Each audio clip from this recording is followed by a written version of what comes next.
বিমানের চাকা খুলে পড়ে গেলে কি হবে জানুন বাস্তব ঘটনা। বিমান ভ্রমণকে আজকাল আমরা যতটা নিরাপদ ভাবি তার পেছনে রয়েছে হাজারো নিরাপত্তা ব্যবস্থার সমন্বয়। বিমানের প্রতিটি যন্ত্রাংশ, বিশেষত ল্যান্ডিং গিয়ার অর্থাৎ চাকা বা টায়ার, অত্যন্ত গুরুত্বপূর্ণ ভূমিকা পালন করে অবতরণের সময়। কিন্তু প্রশ্ন হলো, যদি মাঝ আকাশে বিমানের একটি বা একাধিক টায়ার খুলে পড়ে যায় তখন কি হতে পারে? আজকের এই প্রতিবেদনে আমরা জানবো এই সম্পর্কে বাস্তব অভিজ্ঞতা, সম্ভাব্য ঝুঁকি এবং প্রতিকারের উপায় সম্পর্কে। বিমানের চাকা মূলত টেক অফ এবং ল্যান্ডিং এই দুই পর্যায়ে ব্যবহৃত হয়। যখন বিমান আকাশে উড়ে তখন চাকা ভাঁজ হয়ে বিমানের শরীরে ঢুকে যায় এবং তখন আর চাকার কোনো ব্যবহার থাকে না। যাত্রীবাহী বিমানে সাধারণত একাধিক চাকা থাকে।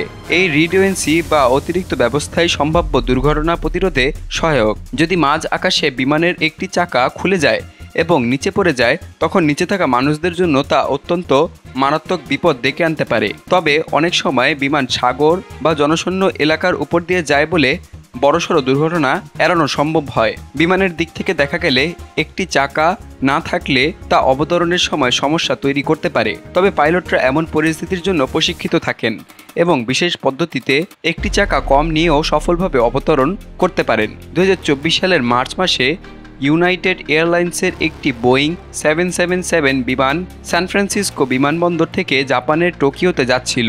উড্ডয়নের কিছুক্ষণের মধ্যেই হঠাৎ করেই বিমানের একটি দানবাকৃত চাকা খুলে নিচে পড়ে যায়। টায়ারটি একটি গাড়ি পার্কিং লটে পড়ে এবং কয়েকটি গাড়ি ক্ষতিগ্রস্ত করে। তবে বিমানে থাকা বেশি সংখ্যক চাকা থাকার কারণে পাইলট টোকিও না গিয়ে লস অ্যাঞ্জেলেসে জরুরি অবতরণ করেন এবং সবাই নিরাপদে বিমান ত্যাগ করতে সক্ষম হন।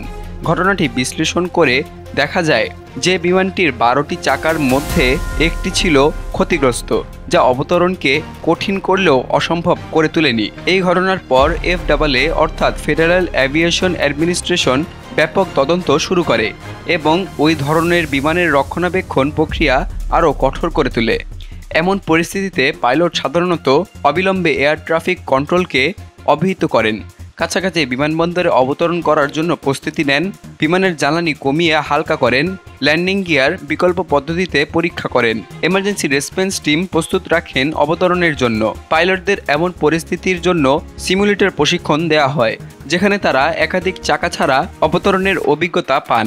বিমানের একটি চাকা প্রায় 100 থেকে 150 কেজি ওজনের হয় এবং এটি 200 থেকে 250 মাইল গতিতে নিচে পড়তে পারে। যদি ঘনবসতিপূর্ণ এলাকায় পড়ে তবে বড়সড় দুর্ঘটনার কারণ হতে পারে। অনেক সময় এই টায়ার খুঁজে পাওয়া যায় না, কারণ এটি গভীর জঙ্গলে অথবা নদীতে পড়ে যেতে পারে।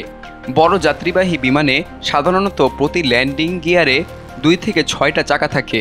বোয়িং 777 এবং এয়ারবাস A380 এগুলির মতন বিমানগুলিতে 18 থেকে 22টি চাকা পর্যন্ত থাকতে পারে।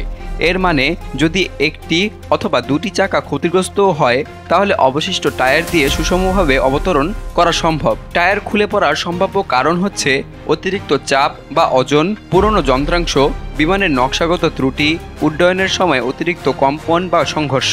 এই কারণে বিমানের প্রতিটি যন্ত্রাংশ নিয়মিতভাবে পরীক্ষা করা হয় এবং প্রতিটি উড্ডয়নের আগে চাকা এবং ল্যান্ডিং গিয়ার পরীক্ষা করা বাধ্যতামূলক। যাত্রীদের দিক থেকে এমন ঘটনা বেশিরভাগ সময় বিপদের কারণ হয়ে যেতে পারে, কারণ বিমানের অভ্যন্তরে চাকা বা গিয়ারের প্রভাব সরাসরি পড়ে না। তবে পাইলট যদি ইমার্জেন্সি অবতরণের ঘোষণা দেন তখন যাত্রীদের ব্রেজিং পজিশন নেওয়া এবং অন্যান্য নির্দেশনা মানা জরুরি।